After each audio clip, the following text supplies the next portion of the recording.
नमस्कार, स्वागत है आप सभी का तोमर एकेडमी के यूट्यूब चैनल पर। मैं आरिस तोमर आप सभी का एकेडमी के यूट्यूब चैनल पर बहुत-बहुत स्वागत करता हूं। उत्तराखंड पुलिस एसआई 2026 को ध्यान में रखते हुए Uttarakhand SI previous year paper 2025 में जो हुआ था उसको हम सॉल्व कर रहे हैं।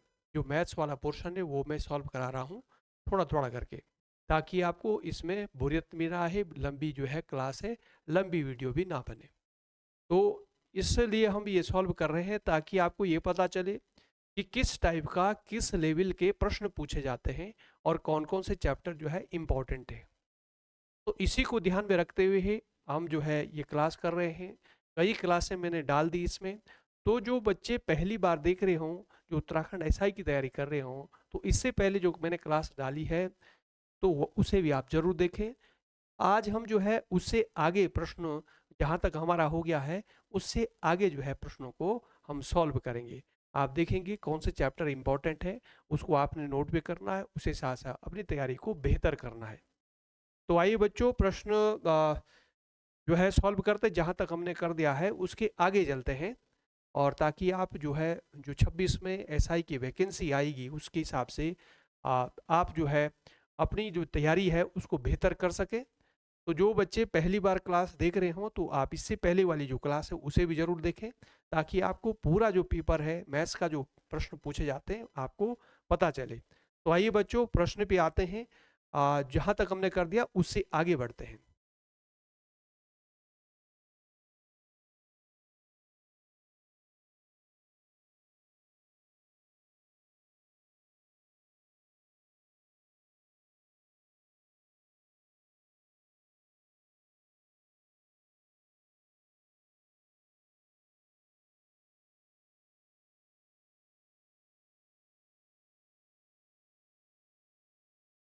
देखो, आज हम यहां से सॉल्व करेंगे बच्चों। देखो, प्रश्न जो है 121 है। प्रश्न को एक बार मैं पढ़ देता हूं, ध्यान से देखना। यहाँ पर देखो क्या कह रहे हैं। यदि एक आदमी 5 किलोमीटर प्रति घंटा की चाल से चलता है तो उसकी रेलगाड़ी उसके स्टेशन पहुंचने से 7 मिनट पहले छूट जाती है। जबकि यदि वह 6 किलोमीटर प्रति घंटा की चाल से चलता है तो वह रेलगाड़ी के आगमन से 5 मिनट पहले स्टेशन पर पहुंच जाता है। तो व्यक्ति द्वारा स्टेशन तक पहुंचने में तय की गई दूरी निकालो। बच्चों क्या कह रहे हैं, एक व्यक्ति है अपने घर से स्टेशन जाता है रेल। तो कह रहे हैं कि अगर वो 5 की स्पीड से जा रहा है, 5 किलोमीटर प्रति घंटा की चाल से जा रहा है, तो उसके स्टेशन पहुंचने से पहले 7 मिनट पहले गाड़ी चली जाती है, रेलगाड़ी छूट जाती है। यानी इसका मतलब वो 7 मिनट लेट पहुंच रहा है। फिर कह रहे हैं यदि जब वह 6 किलोमीटर प्रति घंटा की चाल से चलता है तो वह रेलगाड़ी जाने से 5 मिनट पहले पहुंच जाता है। तो इसके आधार पर आपने ये निकालना है कि स्टेशन उसके घर से कितना दूर है। आओ देखो, इसको हम जो है शॉर्ट ट्रिक से भी कर सकते हैं। सेकंडों में आंसर जो है आप करेंगे, सेकंड में आंसर आ जाएगा। देखो बच्चों, आप जानते हैं डिस्टेंस बराबर क्या होता है। डिस्टेंस बराबर होता है स्पीड इनटू टाइम। सभी जानते हैं दूरी बराबर क्या होता है, चाल गुणा समय। अब देखो यहाँ पर ये उस थोड़ा सा समझो, कॉन्सेप्ट में समझा रहा हूँ, बाकी तो सॉल्व तो ये हो जाएगा 5 सेकंड में हो जाएगा। मान लिया इसका घर है, यहाँ पर हाउस है, ये स्टेशन है, रेलवे स्टेशन है।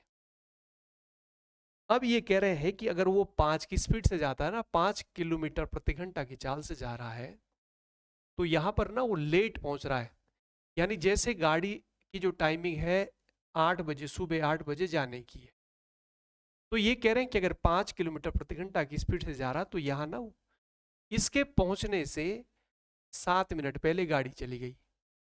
तो इसका मतलब वो देखो, गाड़ी टाइमिंग है 8 बजे जाने की, वो 7 मिनट पहले बोल रहा है कि गाड़ी चली गई। तो इसका मतलब वो कितने बजे पहुंचा होगा, वो पहुंचा होगा यहाँ पर 8 बज के 7 मिनट पे, क्योंकि 7 मिनट लेट हो गया हो। यही तो पहुंचा कि 7 मिनट पहले चलेगी गाड़ी। गाड़ी तो 8 बजे चलेगी, क्योंकि गाड़ी की जाने की, रेलगाड़ी जाने की जो टाइमिंग है वो 8 बजे मान लिया। ये बोल रहे हैं कि 7 मिनट पहले गाड़ी चली गई, तो इसका मतलब वो 8 बज के 7 मिनट पे पहुंचा होगा। अभी तो हम बोलेंगे ऐसे कि गाड़ी 7 मिनट पहले चलेगी, इसका मतलब ठीक है 8:07 पे पहुंचा, इसका मतलब वो 7 मिनट लेट हो गया।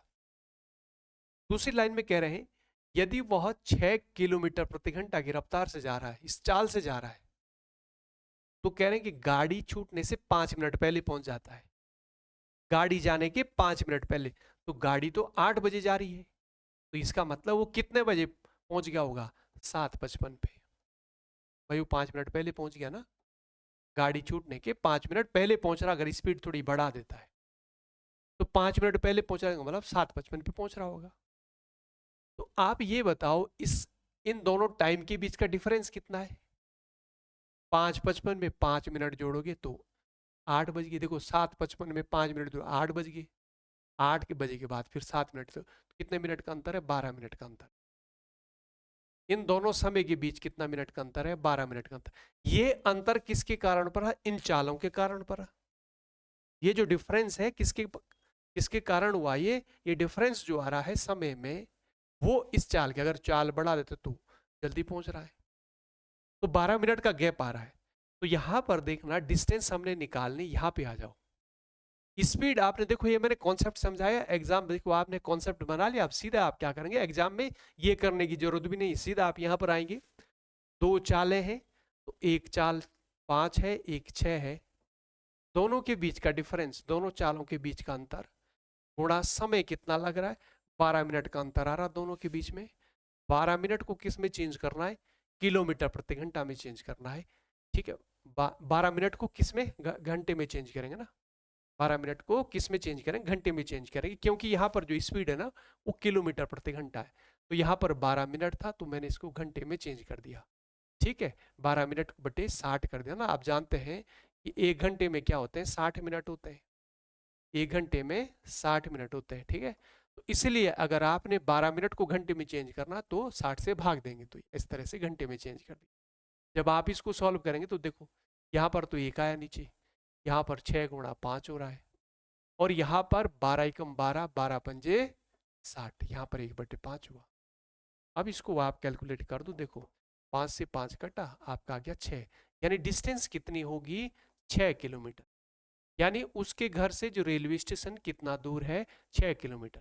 तो बच्चों आपने एग्जाम में सीधा ये फॉर्मूला लगाना है, डीएसटी लगाए, डिस्टेंस देखो दोनों चालें कितनी, एक 6, फिर अगर बढ़ा देता है पहले 5 थे फिर 6, 6 × 5, ठीक है।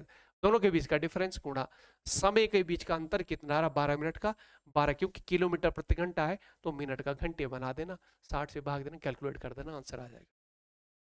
तो यहाँ पर इस तरह से डीएसटी, यानी केवल यहाँ पर ये भी नहीं करेंगे आप, सीधा यहाँ पर कर देना, ठीक है, और आंसर निकाल देंगे, तो इस तरह से आपका आंसर निकल जाएगा। तो यहाँ पर कितना, 6 किलोमीटर। तो आ जाओ ऑप्शन देखते हैं। तो इसमें देखो ऑप्शन 1 5 दिया है, बी में 6, तो 6 किलोमीटर। तो व्यक्ति द्वारा स्टेशन तक पहुंचने में तय की गई दूरी कितनी है, तो यहाँ पर आंसर आ जाएगा 6 किलोमीटर है। बच्चों समझ आ गया होगा। चलो आ जाओ अगले प्रश्न पे आ जाओ। अगला प्रश्न क्या है, देखो 222 पे आओ। एक व्यक्ति की उम्र उसकी बेटी की उम्र से दोगुनी है। यदि 20 वर्ष पहले व्यक्ति की उम्र बेटी की उम्र का 10 गुना थी, तो व्यक्ति की वर्तमान आयु क्या है। देखो बच्चों क्या कह रहे हैं, एक व्यक्ति है, एक उसकी पुत्री है, उस व्यक्ति की जो एज है वो पुत्री की दोगुनी है, ठीक है। तो हम पुत्री की x मानते हैं, तो उसकी डबल हो जाएगी, 2x हो जाएगी, है ना, यही तो है। देखो यहाँ पर इसको यही कर देते हैं, देखो है ना, छोटा सा प्रश्न है, कोई दिक्कत नहीं है, जल्दी हो जाएगा, सेकंड में आंसर निकलना इसका भी, ठीक है। ये कह रहे हैं कि कोई व्यक्ति है और उसकी, देखो एक व्यक्ति, पहली लाइन देखना, एक व्यक्ति और की उम्र उसकी बेटी की उम्र की दोगुनी है। तो बेटी की उम्र हमने मान ली कि x है, ठीक है। जो पुत्री है, डॉटर है, उसकी उम्र x है, तो पिता की यानी फादर की उम्र क्या होगी, इसका डबल यानी 2x होगी। आ रही है बात समझ। व्यक्ति की जो उम्र है बेटी का दोगुना है, तो बेटी का हम x मानते, इसकी क्या होगी, 2x होगी। आगे आ जाओ, फिर क्या कह रहे हैं, यदि 20 वर्ष पहले, तो प्रेजेंट में इनकी यह 20 वर्ष पहले यानी माइनस कर दो, यानी फादर की उम्र अभी 2x है, 20 साल पहले क्या होगी, 2x में से 20 माइनस कर दो, 20 कम रहा होगा ना, तो 20 साल पहले, पहले के लिए माइनस करते हैं, यानी 20 घटा दो। प्रेजेंट में अगर 2x है तो 20 साल पहले कह रहे तो 2x में से 20 कम करो। बेटी की उम्र अभी x है तो 20 साल पहले क्या रहेगी, इसमें से 20 कम कर देंगे। देखो इस लाइन में, यदि 20 वर्ष पहले व्यक्ति की आयु, व्यक्ति की उम्र बेटी की उम्र का 10 गुना थी, यानी जो ये पिता की उम्र है ये बेटी का 10 गुना है, ये वाली 10 गुनी है, तो बेटी की तरफ 10 से गुणा कर दो, है ना। जो डॉटर है उसकी तरफ 10 से गुना कर दो, क्योंकि ये 10 गुना है तो इधर 10 बच्ची की तरफ जो है बेटी की तरफ 10 से गुणा करो, बराबर हो जाएगा। बस इतना ही तो बनाना है, हम निकाल दो। यहां से हम इसके मल्टीप्लाई करेंगे, देखो यहां पर कितना होगा 10x, इसकी गुणा इसमें होगी 200 हो गया, हुआ। यहाँ पर 2x है, यहाँ पर 20, 2x उठा के राइट में ले जाएंगे, 10x में से 2x माइनस होगा तो यहाँ क्या बचेगा 8x, 200 है उठा के इधर ले आओ, 200 ये प्लस का हो जाएगा, इसमें से 180 हो गया, इससे आप डिवाइड करेंगे 4 आ गया, इससे डिवाइड करेंगे 90 आ गया, इससे डिवाइड करेंगे 2 आ गया, इससे डिवाइड किया 45 आ गया। यहाँ पर x की वैल्यू हमारे पास क्या आ रही है, देखो 2 है ना यहाँ पर 2x, तो x बराबर हमारे पास क्या होगा 45/2, x की वैल्यू आ गई। तो पूछ क्या रहे हैं बताओ, देखो पूछ क्या रहे हैं, तो व्यक्ति की वर्तमान आयु क्या है, तो व्यक्ति की आयु तो 2x है ना, तो 2x का मतलब क्या हुआ, 2 गुणा x की वैल्यू क्या है 45/ये 45/2, तो 2 से 2 कटा, यानी आंसर आ गया आपका 45 वर्ष। तो पहला ऑप्शन देखो 40 दिया ये नहीं है, 32 दिया ये भी नहीं है, तीसरा 33 दिया ये भी नहीं है, चौथा देखो यहाँ पर चौथा ऑप्शन क्या दिया 45 दिया है, 45 है, तो आंसर क्या होगा, उस व्यक्ति की उम्र जो है 45 वर्ष है। तो इसका सही आंसर क्या बनेगा 45, इसका सही आंसर होगा 45, इसका सही आंसर होगा। तो ऐसे करना है, ठीक है। तो इस तरह से हम सॉल्व करेंगे। आ जाओ अगले क्वेश्चन पे आ जाओ। देखो अगला प्रश्न देखो 223 पे आ जाओ। प्रत्येक 3 वर्ष के अंतराल पर जन्मे 5 बच्चों की आयु का योग 50 वर्ष है, तो सबसे छोटे बच्चे की आयु क्या है। आसान है, सेकंड में आंसर होना ये भी, ठीक है। ये कह रहे हैं कि प्रत्येक 3 वर्ष के अंतराल में 3-3 साल में बच्चे पैदा हो रहे हैं, ठीक है। 3-3 साल के अंतराल में जो है, देखो ये कह रहे हैं प्रत्येक 3 साल 3 वर्ष के अंतराल में जन्मे 5 बच्चे हैं जो 3-3 साल के अंतराल में पैदा हुए हैं। आई बात समझ। जैसे मान लिया एक जो है, एक की उम्र x है, तो दूसरे की उम्र क्या होगी, अगर 3-3 साल के अंतराल तो x+3 होगी, है ना, इन दोनों के बीच का अंतर 3 है। फिर अगला क्या होगा, इसमें इसमें 3 और यानी x+6 होगा, है ना। फिर अगला जो है क्या होगा x+9 होगा, है ना। अगला क्या होगा 3 जोड़ दो इसमें x+12, ये है 5 बच्चे 1 2 3 4 5। ये बच्चे जो 5 बच्चे ये कह रहे हैं कि 3-3 साल के अंतराल में जन्मे, ये देखो प्रत्येक 3 वर्ष के अंतराल में जन्मे 5 बच्चे हैं, ठीक है। पहले की उम्र अगर x है तो दूसरे की x+3 होगी, फिर अगला जो है 3 साल बाद x+3 जोड़ते जाओ, ये हो गया। ये बोले हैं कि इनकी आयु का योग क्या है 50 है, तो हमने जोड़ दिया इसको, लो तो जोड़ दो, लो जोड़ दिया। योगफल क्या कह रहे हैं 50 कह रहे हैं कि जोड़ो, सारा योगफल 50, इसका सम है ना, इनका जो सम है वो क्या है वो 50 है, तो ऐड किया ऐसे 50 आ गया। देखो इसको अब सॉल्व कर दो, x फाइंड कर दो, ये तो x देखो 1 2 3 4 5, 5x हुआ, प्लस यहां पर इसको ऐड करेंगे 3 और 6 9 9 18 और 12 कितना हुआ 18 और 12 30, और राइट साइड में 50 है, 30 में से 50 में से 30 घटा दो 20 बचा, यहाँ पर आए 5, 5 से आप डिवाइड करेंगे 4, x बराबर कितना रहा 4। प्रश्न पूछ क्या रहा है, इसमें पूछ रहा है कि सबसे छोटे बच्चे की आयु क्या है, यही तो पूछ रहा है। तो सबसे छोटा बच्चा ये है x, तो इसकी उम्र x क्या आ रही 4 साल, 4 साल का ये। देखो पहला ऑप्शन दिया है 4, तो यही तो आंसर है, दूसरा 8 दिया, तीसरा ये दिया, तो आंसर क्या है 4 है। सबसे छोटा जो बच्चा है उसकी उम्र पूछ रहे हैं, उसकी आयु क्या है, तो आपका आंसर क्या होगा, 4 होगा। अगर सबसे बड़ा पूछता फिर आंसर क्या होता, सबसे बड़ा ये है देखो, x प्लस 12 है ना, ये सबसे बड़ा, तो x की वैल्यू हमारी 4 आ रही, तो 4 प्लस 12 कितना होगा, 16 साल का। जो सबसे बड़ा बच्चा हो कितने साल का है, 16 का है। ठीक है, तो सबसे छोटा पूछ रहा है तो उसका आंसर क्या बन रहा है, इसका आंसर बन रहा है 4। समझ आ गया होगा।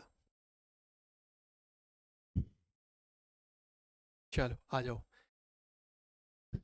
आगे बढ़ते हैं, अगले प्रश्न पे आ जाओ। अगले प्रश्न पे चलते हैं, अगला प्रश्न देखना, देखो 224 पे आओ। देखो 224 में क्या करें, एक व्यक्ति और उसकी पत्नी की आयु का अनुपात 4:3 है, 4:3 है।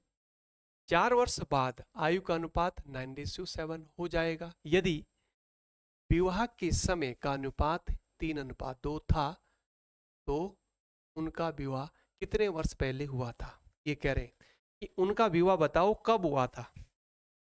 तो यहां पर आ जाए, देखो एक व्यक्ति है, उसकी पत्नी है, उनका अनुपात कितना है, 4:3 है। 4 साल के बाद अनुपात ये हो रहा है, ठीक है, 9:7 हो रहा है।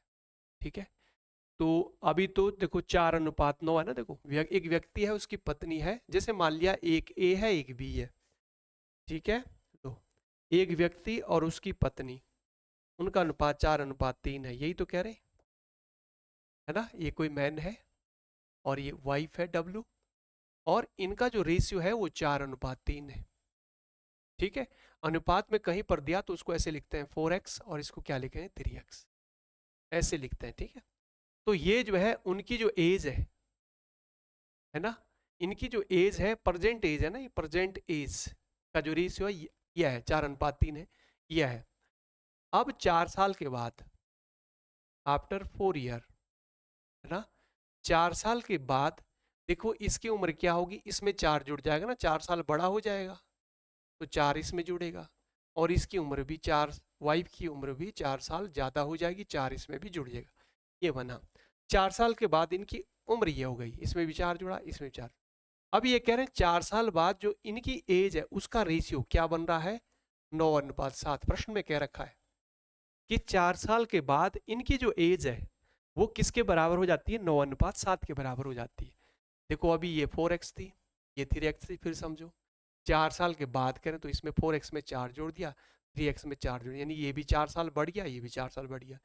ये जो रेशियो है किसके बराबर है, 9:7 के बराबर है। इस लाइन को ना सॉल्व कर दो, देखो आप जानते हैं इसको ऐसे लिखते हैं 4x+4, ठीक है जी, और नीचे क्या लिखना है, इसको लिखना है ऐसे, इसको नीचे लिखेंगे 3x+4, और यहाँ पर क्या लिखोगे 9/7, क्रॉस मल्टीप्लाई कर दो, इसकी मल्टीप्लाई यहाँ करें ना, x आ जाएगा ना आपके पास, 7 चौको 28x, 28x+28 इक्वल टू कितना हुआ, यहाँ पर 9×3 = 27x+36। ठीक है, ये 27x इधर ले आओ, माइनस करेंगे तो x बचेगा आपका, है ना, 28 इधर जाएगा, माइनस होगा तो 8 आ जाएगा। x की वैल्यू आपके पास आ गई 8, जो आपने x माना है ना 8 आ गया।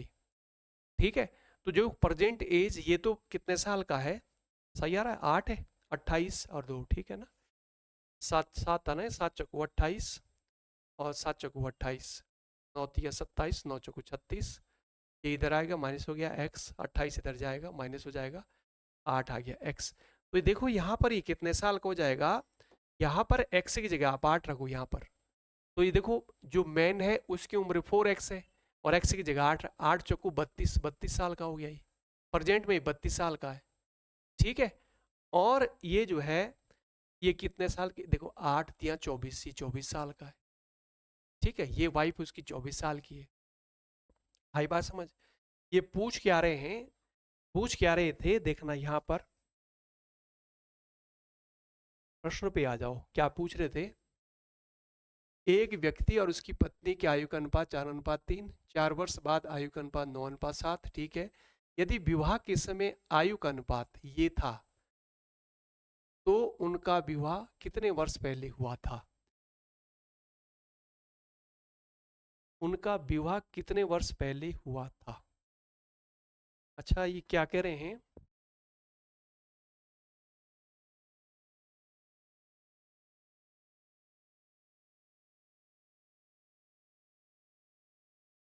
विवाह के समय इनका अनुपात था, विवाह के समय क्या कह रहे हैं, विवाह के समय अनुपात ये है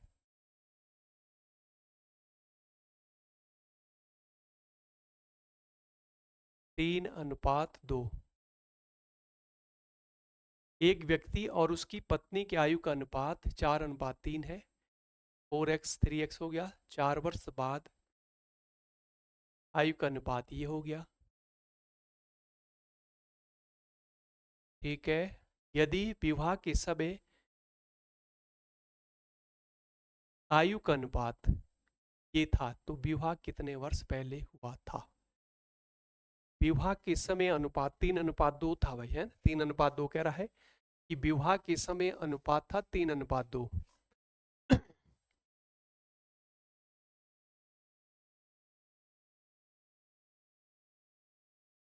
विवाह के समय 3:2, ये लाइंस एज, प्रेजेंट एज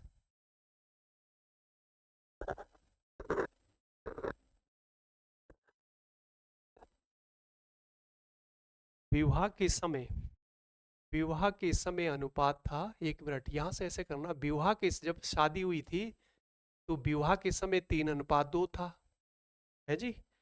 और यहां पर अगर हम इसको मानते हैं 3x और इसको मानते हैं 2x, ठीक है, विवाह के समय अनुपात ये था, तो विवाह से आते हैं प्रेजेंट में, ठीक है, और प्रेजेंट में इनका रेशियो क्या है,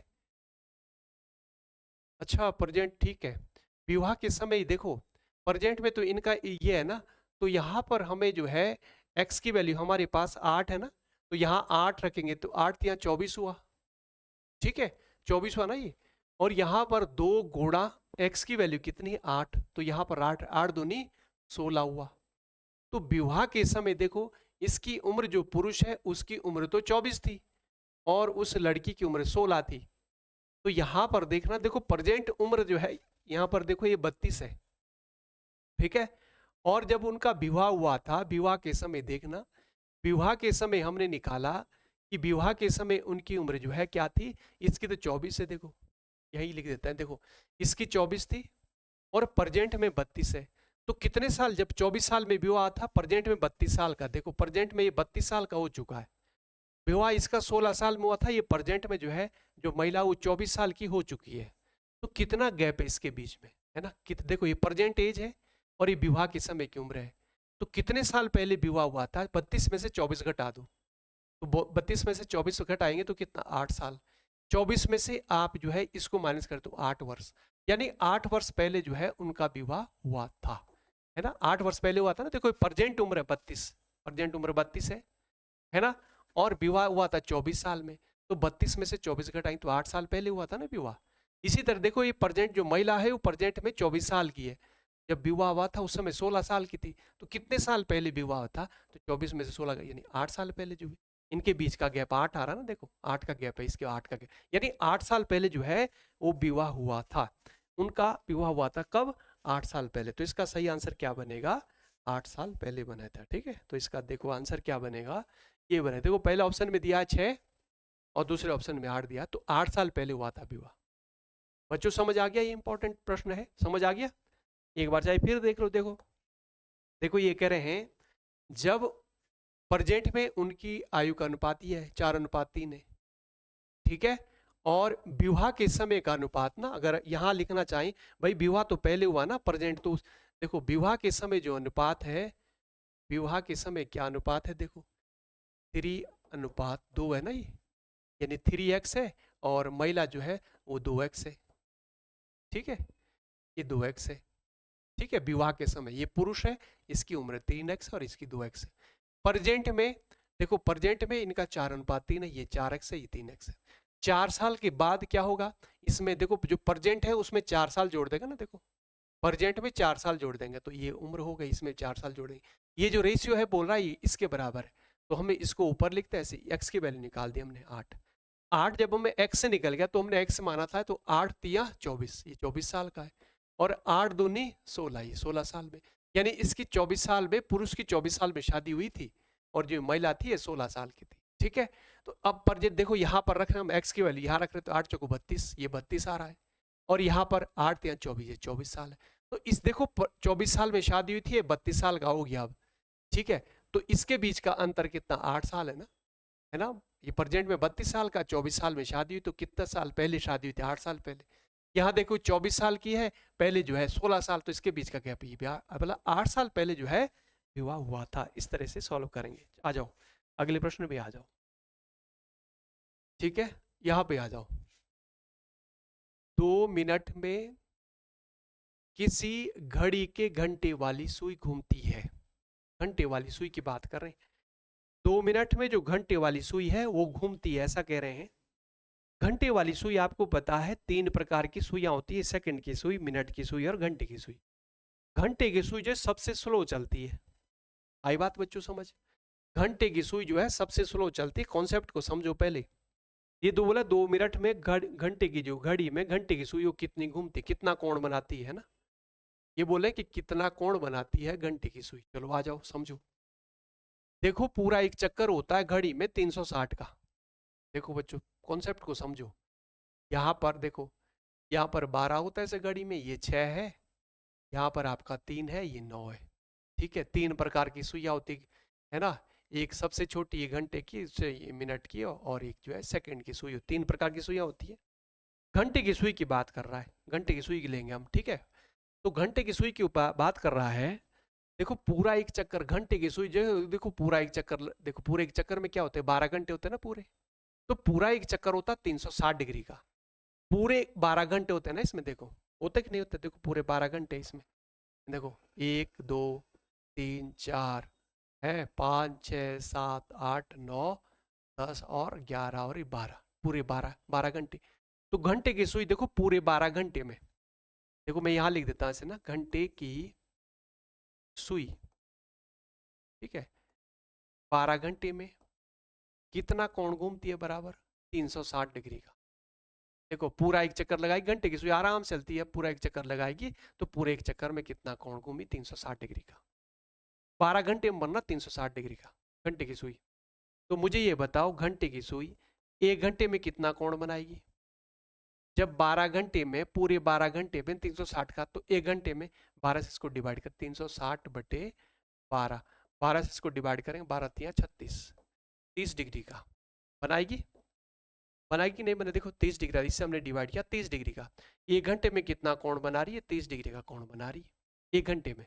यानी 1 घंटे में घंटे की सुई केवल इतना सरकती, यहाँ से 12 से 1 पे जाएगी, अगले घंटे में 1 से 2 पे जाएगी, अगले घंटे में 2 से 3 पे जाएगी, ऐसे इतनी सरकेगी ना। तो 1 घंटे में जो है इतना 30 डिग्री बना रही है। अब मुझे ये बताओ घंटे की सुई 1 घंटे को मिनट में बदलो। 1 घंटे में कितने मिनट होते हैं, 60 मिनट होते हैं। तो 60 मिनट में कितना, देखो 1 घंटे को मैंने 60 मिनट लिखा, 30 डिग्री का कोण बना रही।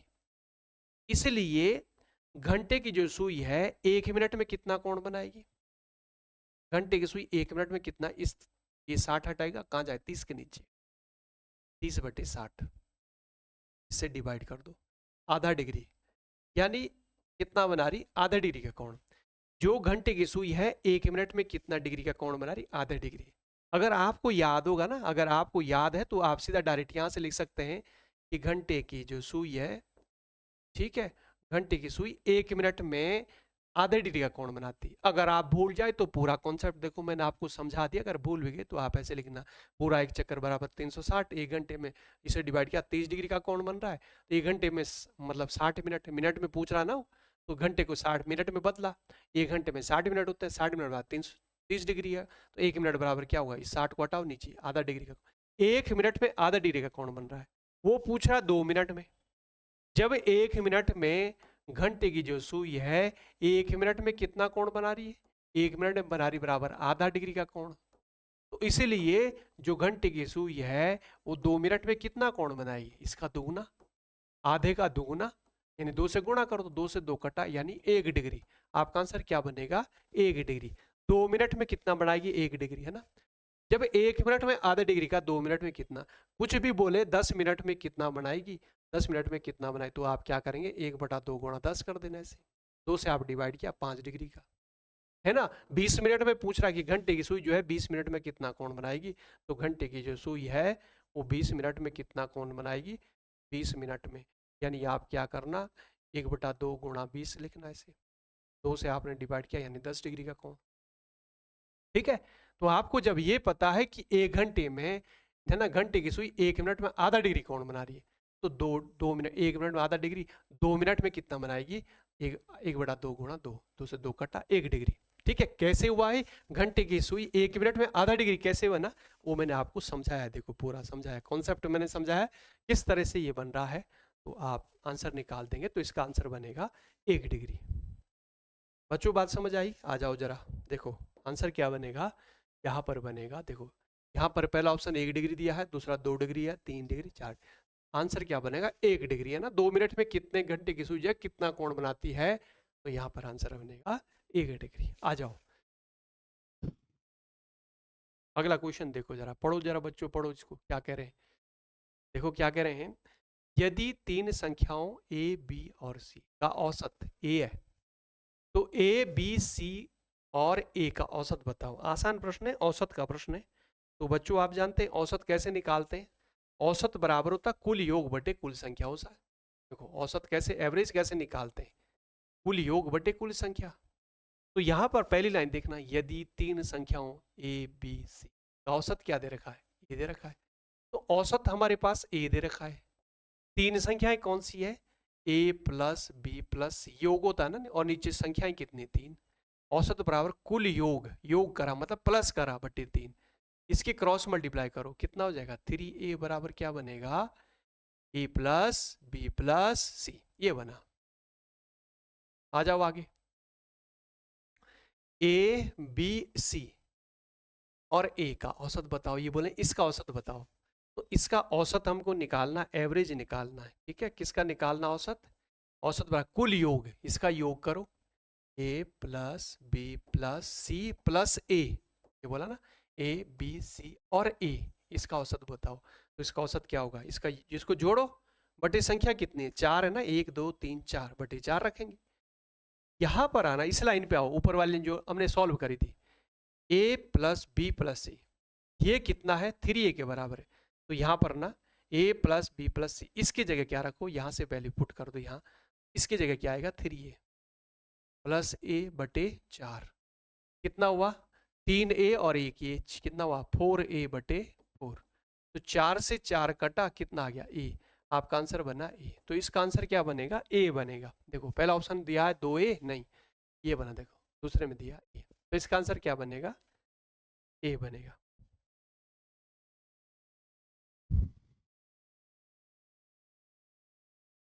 चलो आ जाओ, समझ आ गया होगा, अगले प्रश्न पे आ जाओ। देखो अगला जो है लास्ट प्रश्न है, बस इसको सॉल्व करते हैं फिर आगे आगे करेंगे फिर। देखो जी अगला प्रश्न क्या है, देखो ये देखो जरा ध्यान से देखना,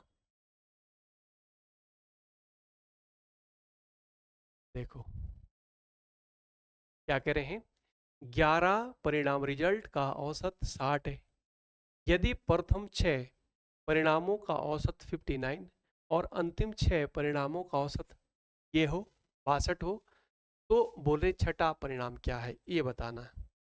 ठीक है जी, तो चलो देखो जरा कैसे करोगे। देखो प्रथम देखो 11 परिणामों का औसत क्या है 60, औसत अभी आपने पढ़ा, औसत बराबर क्या होता है, देखो औसत 60 दिया है, यानी कुल योग है ना, 11 परिणाम ऐसे S1 प्लस S2 हमने ऐसे मान लिया है ना, कुछ भी आप मान लो, ऐसे रिजल्ट 3 और प्लस टोटल 11 है S11 बटे यहाँ पर संख्या रखना नीचे 11 है ना, टोटल संख्या 11 परिणाम है, औसत बराबर कुल योग बटे कुल संख्या, यहाँ से क्रॉस मल्टीप्लाई कर दो, ये कितना होगा 660 S1 S2 S3 ऐसे रखा हमने प्लस S है ना, और यहाँ पर S4 S5 ऐसे लिखेंगे ना प्लस ऐसे। ठीक है, S4 प्लस S5, ठीक है, S5 plus S6 plus S7 plus, इस तरह से करते जाएंगे ना S11 तक। हो गया ये पहला। दूसरी लाइन पे आओ ये कह रहे हैं कि प्रथम 6 परिणामों का औसत ये है, तो प्रथम 6 का क्या है 59 औसत है, संख्या रखेंगे 6, यानी S1 प्लस S2 प्लस इस तरह से S6 तक रखना, प्रथम 6 S6, इसकी गुणा कर दो यहाँ पर, तो ये कितना हो जाएगा, 9 छक 54 का 4, 5, ठीक है, 6 पंजा 30 और 5 35, ये हो गया S1 plus S2 plus S6 तक, ये आ गया। आ गया इतना। फिर आगे देखो जरा, आगे के देख रहे हैं क्या कह रहे हैं कि अंतिम 6 परिणामों का औसत क्या था, 62। तो अंतिम 6 का 62, देखो 62 रखना ऐसे बटे अंतिम 6 का ना, ठीक है, 6 तक ये हुआ, अंतिम 6 बोल रहे ना। 6 प्लस 7 प्लस 8 प्लस, है ना, ऐसे आगे 9 प्लस 10 प्लस 11, 11 ना लास्ट, और बटी 6, अंतिम 6 का औसत 62 है। तो इसकी जब गुणा करोगे ना ऐसे, तो कितना होगा, 6 दूनी 12 का 2 है, 6 छक 36 हो रही, कितना हुआ 37 हुआ ऐसे। तो ये हुआ S6 प्लस डॉट डॉट कर दो बस S11, ये है, ठीक है। तो देखना यहाँ पर जो बच्चों, यहाँ ध्यान देना, जो S6 है ना, ये देखो यहाँ भी आ रहा है और यहाँ पर भी आ रहा है, डबल बार हो गया ना। प्रथम 6 जब हमने लिए थे तब भी 6 आ रहा है, अंतिम 6 ले रहे हैं तब भी S6 आ रहा है। तो ये S6 पूछ रहा, बताओ क्या होगा। तो हम क्या करेंगे, देखो टोटल तो देखो यहाँ पर प्रथम 6 का ये है, प्रथम 6 का कितना है 354, देखो प्रथम 6 का योग टोटल जो है 354 है, और अंतिम 6 का टोटल योग कितना है 372 है, 372 है। टोटल करो जरा इसको, कितना हुआ ये, ठीक है, प्रथम 6 और अंतिम 6, 372, इसको जोड़ो कितना हुआ 6 हुआ ना, ये देखो यहाँ पर 12 का 2, ये कर 726 हुआ, ठीक है। अब ये 6 डबल आर देखो यहाँ भी आ गया और यहाँ भी आ गया, ठीक है। तो छठवां पूछ रहे हैं कि छठवां रिजल्ट बताओ, तो इसमें से हम 726 में से ये घटा दो, देखो ये वाला जो 660 है, टोटल जो 11 रिजल्ट है उसका योग कितना है 660, इसमें से घटा दो, 660 घटा दो, कितना आ गया 6, यहाँ से 12 6, यानी 66 होगा। छठवां जो रिजल्ट होगा वो क्या होगा 66 होगा। तो कोई यहाँ पर ऑप्शन क्या है, पहला ऑप्शन 60 दिया, ये नहीं होगा, दूसरा ये है, ये भी नहीं होगा, ये भी नहीं होगा, आंसर क्या बनेगा, ये बनेगा। आई बात समझ। तो इसको मैंने आपको पूरा डिटेल से बताया भाई कैसे करेंगे, ठीक है। पहले जो हम जो 11 है औसत बराबर कुल योग बटे कुल संख्या, इसकी गुणा कर, ये आ गया, ठीक है। कि फिर जो है प्रथम 6 का औसत ये दिया था, तो यहाँ पर हमने 6 रखे बटे 6, इसकी गुणा कर दी, यहाँ आ गया। अंतिम 6 जो है 6ठा 7वां 8वां 9वां 10वां 11वां, इसका 62 दे रखा है, इसकी गुणा कर दी, ये आ गया, ठीक है। इसको हमने जोड़ा, जो अंतिम प्रथम 6 और अंतिम 6 है, तो प्रथम 6 354 था, अंतिम 6 जो है 372, इसको जोड़ा कितना बना 726। तो छठवां जो है हम 2 बार गिन रहे हैं, तो इसमें से टोटल में से 726 में से ये घटा दो, छठवां जो है वो रिजल्ट क्या बन रहा है आपका, देखो 66 बन रहा है। आई बात समझ। तो इस तरह से इसको सॉल्व करते हैं, ठीक है। जब आप एग्जाम में करेंगे तो इतना करने की जरूरत भी नहीं, क्या करेंगे आप, देखो सीधा सीधा क्या करेंगे, देखो अब देखो औसत आप जानते हैं, अब देखो मैंने जैसे मैंने आपको करा दिया, एक बार तो कर लेना भाई, पूरा डिटेल में आपको मेथड होना चाहिए पता क्या करेंगे।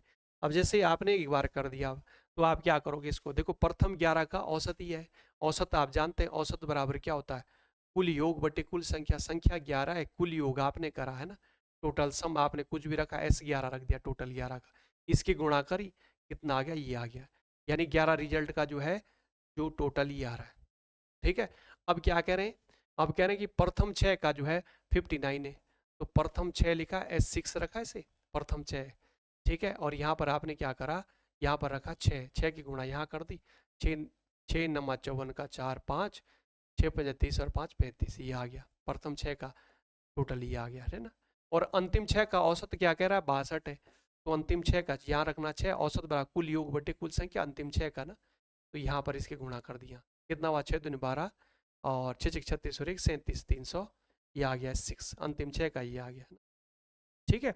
तो अब हम क्या करेंगे, इसको जोड़ देते हैं ना ऐसे, देखो अंतिम 6 ये प्रथम 6 ये, दोनों को जोड़ो 354 और 372, ये आपने जोड़ दिया, 354 ये था प्रथम 6 और 372 ये था, 372 ये, ठीक है। कितना हुआ 6 12 का 2 1, 726 हुआ टोटल, ठीक है। 6 और 6 12 हुआ। अभी एक बार डबल बार गिन रहे, तो S11 जो है ये है, इसमें से घटा दो, है ना, 660 घटा दो, ये वाले 11 रिजल्ट ये है ना 600, इसमें से घटा देंगे तो 6 6 आ गया 66, तो ऐसे करना बस। तो आपका आंसर क्या बनेगा, 66 बन गया आंसर।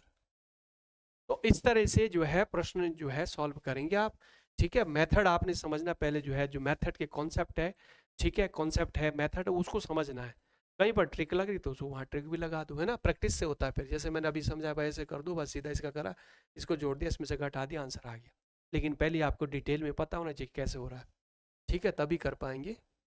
ठीक है, तो देखो यहाँ पर इंपॉर्टेंट क्या है, देखो औसत के हम प्रश्न को मिले, हमें देखो 2 लगातार औसत के जो है प्रश्न आपको देखने को मिल रहे हैं। तो औसत इंपॉर्टेंट चैप्टर अच्छे से तैयार करेंगे। क्लॉक में से प्रश्न जो है देखने को मिल रहा है। आयु देखो एज वाला जो चैप्टर है उसको अच्छे से तैयार करना है। ठीक है, देखो यहाँ पर एज वाला ही था, है ना, और यहाँ पर देखो एज वाला, देखो एक एक दो तीन चार प्रश्न जो है एज वाले मिल रहे हैं, तो एज वाला जो है इंपॉर्टेंट है। ठीक है, इसके बाद देखो यहाँ पर है ना डिस्टेंस, टाइम एंड डिस्टेंस वगैरह, ये जो है इंपॉर्टेंट है, इसको अच्छे से तैयार करना है। तो इस तरह से आप जो है क्या करेंगे, प्रश्नों को तैयार करेंगे, ये इंपॉर्टेंट है। ठीक है, तो इस तरह से आप देखेंगे कि जो मैथ्स के कॉन्सेप्ट है उसको अच्छे से सीखना है और प्रैक्टिस करनी है। जितनी प्रैक्टिस करेंगे उतनी आप परफेक्ट बनेंगे। मैथ्स प्रैक्टिस मांगता है, इसमें याद नहीं करना है। ठीक है, इसमें समझना, जैसा डेटा दिया था उसके आधार पर जो है निष्कर्ष पे जाते हैं। तो बच्चों आज तो इतना ही करते हैं, और जो पहली बार जो है क्लास देख रहे हो, इससे पहले वाली जो क्लास है उसे आप जरूर देखें। देखो आज हम 227 पे जो है पहुंच रहे हैं, इसके आगे हम जो है थोड़ा थोड़ा करके ना 5 5 6 6 प्रश्न हम रोज कर रहे हैं। ठीक है, तो इस तरह से आप भी थोड़ा थोड़ा करके जो है करते रहना। और फिर जो पहली बार देख रहा हूँ, इससे पहले वाली जो क्लास है उसको भी आप जरूर देखें। ठीक है, और देखें जो कुछ टाइप के प्रश्न है, तो अच्छे से मैंने समझा रखा, पूरे जो मैथ्स के कॉन्सेप्ट है उससे मैंने समझा रखा। जो मैथ्स के जो बढ़िया जो है मेथड है उससे मैंने आपको समझाया है, तो अच्छे से आप देख लेना। अगर पहली बार आप चैनल को देख रहे हो तो चैनल को सब्सक्राइब जरूर कर देना और लाइक कर देना, और शेयर भी जरूर कर देना, अपने दोस्तों में शेयर कर देना। मिलते हैं फिर अगली क्लास में, तब तक के लिए जय हिंद, जय उत्तराखंड।